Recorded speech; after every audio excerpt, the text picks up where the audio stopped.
What's a creepy fact you wish you never learned? The inside of a sea turtle's mouth/throat looks like something straight out of a horror movie monster, absolutely covered in spines. They swallow a lot of seawater when eating food, which they then vomit back out. The spines keep the food in but let the water out. That there is literally nowhere in your house that you can store your toothbrush without it getting fecal matter on it. Thanks, Mythbusters. In a way that's incredibly freeing. If nowhere is safe, then everywhere is safe. Edit. Wow, people really think I'm saying shove your toothbrush up your shitter with this. And I am. Do it, you cowards. Ascaris worms are a type of large parasitic roundworm that make their home in the human digestive tract. They are endemic in many parts of the world. I used to work at a hospital where we took a lot of patients from very poor and remote places, especially Central America, where roundworm infection is very common. When you put those patients under for surgery, the anesthesia causes their blood to become slightly alkaline, which the worms hate, so after a few minutes they will start coming out of every orifice in the body: nose, mouth, rectum. And I'm talking full-sized worms that look just like earthworms. It is no cap one of the grossest things you can imagine. You give those patients a drug called bendazole, they poop dead worms for 3 days, and then they're fine.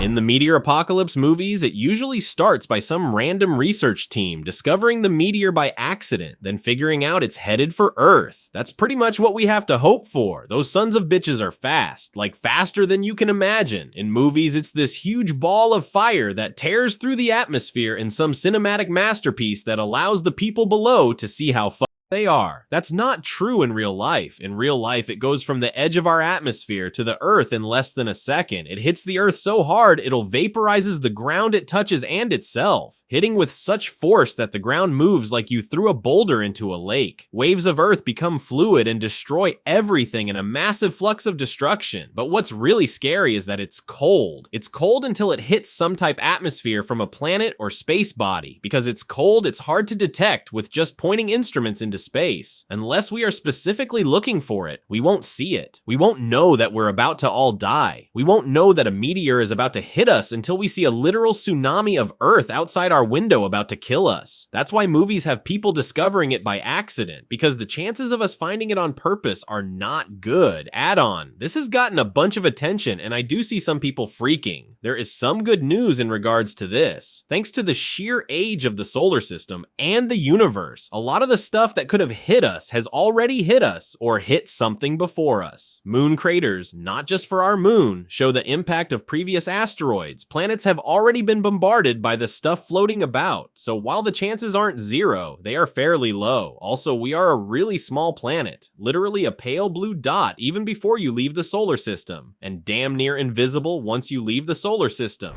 The only part of your skeleton you wash is your teeth. Speak for yourself. It was believed all the way up to 1980 that babies couldn't feel pain. That means that in the same year that Living on a Prayer was popular on the radio, somewhere there was a baby having open heart surgery with no anesthesia. Edit. Okay, so Living on a Prayer came out in '86. When Another Brick in the Wall Part 2 was on the Billboard charts, some baby was having major surgery, no anesthesia. Fatal familial insomnia, a creepy disease that just don't let you sleep. You start seeing hallucinations till you die. This disease is hereditary and you can't find symptoms. This disease destroying sleep cells, so you can't just take sleeping pills. There is a book about this disease, Family That Couldn't Sleep. This family was very big and they watched how their children dies. Very creepy. It is legal in more than half of the states in the US for doctors to perform pelvic exams on unconscious people during surgery procedures without consent. Federal government issued guidance on this. It's no longer okay for any hospital taking Medicare Medicaid patients. There's this that I heard one time: if you feel like you're being watched by someone, you probably are. Now I can't help but think about how that feeling occurs similarly to observing a quantum particle. The particle reacts to being watched or touched, and since we got a bunch of those particles in our atoms, in our cells, in our organs, in our bodies, we can literally feel like we're being watched with every fiber of our being.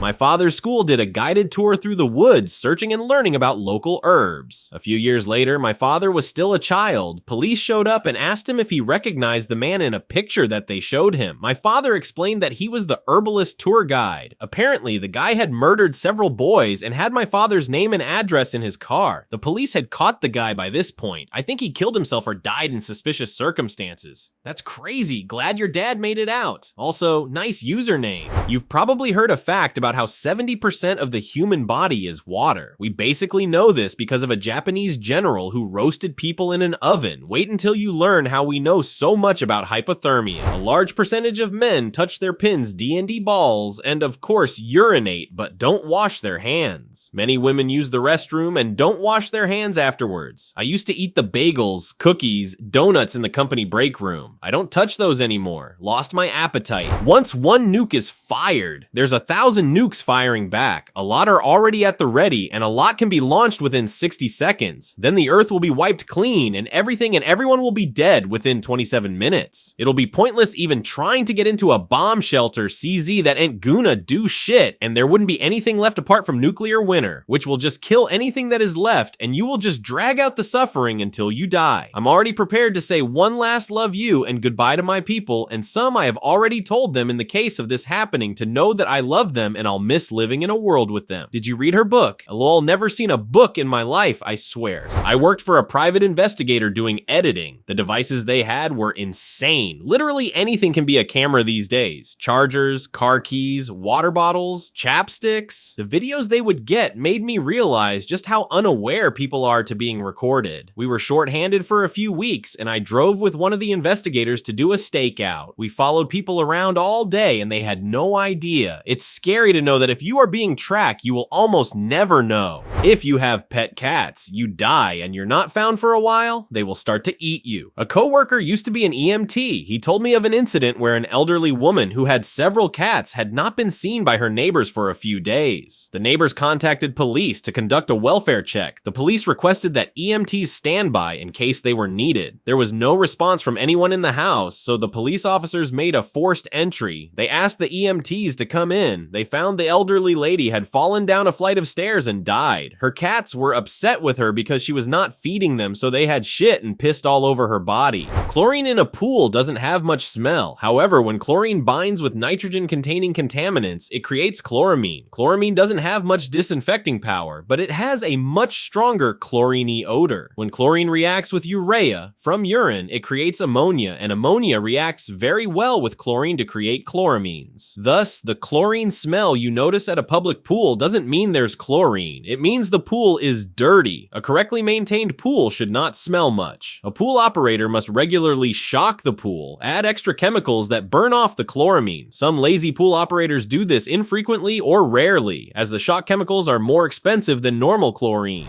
This one still haunts me, but saw a documentary about how a guy was peeing in a river and this parasite bug thing wiggled its way up his stream and got inside him. Stopped me from peeing in anything but a toilet since. Also, there was a guy who had something in his brain, and for months he swore he could hear noises at random times. Doctor finally listens and finds out it's a parasite. Think it's actually the same guy as mentioned above. I was in maybe 3rd grade when I saw that. Sometimes I hear noises in my head and I get scared every time. That you can get a light bulb into your mouth, but you can't get it out, just freaks me out, cause despite never having the urge to slide a light bulb in my mouth ever since I learned that I'm afraid it might somehow happen. There's a special type of tumor known as a teratoma, which can grow teeth, hair, and even eyes. It looks like something out of The Thing. Google at your own risk. It's usually benign and is rarely discovered, so thousands or millions of people are walking around with a fleshy lump of teeth and hair inside them for their entire lives without ever realizing.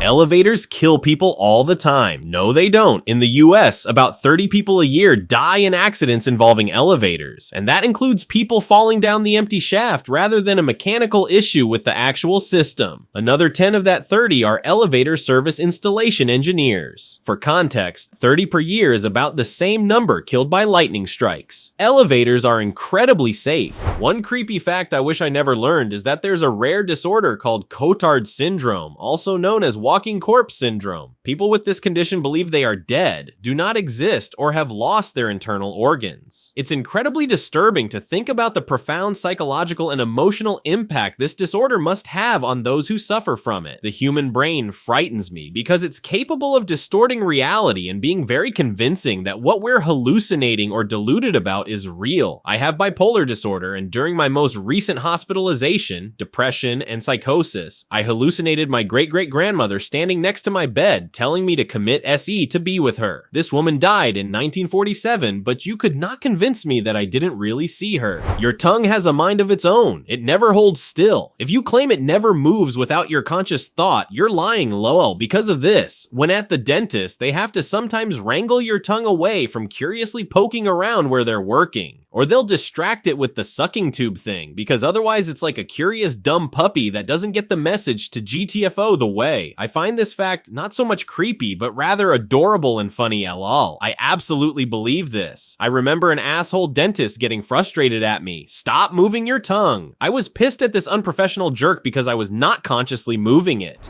Everyone who has blue eyes has one common ancestor. In the beginning, all humans had brown eyes, but 6,000 to 8,000 years ago, a person was born with a genetic change that caused them to have blue eyes, and that person is where all blue-eyed people come from. New research shows that people with blue eyes have a single common ancestor. Scientists have tracked down a genetic mutation which took place 6,000, 10,000 years ago and is the cause of the eye color of all blue-eyed humans alive on the planet today. I wonder who was that, where, and how. It feels a bit dizzying to not know how this genetic mutation still arose. I don't remember my source because I'm overloaded on trivia right now because of this page, but apparently it was a female ancestor.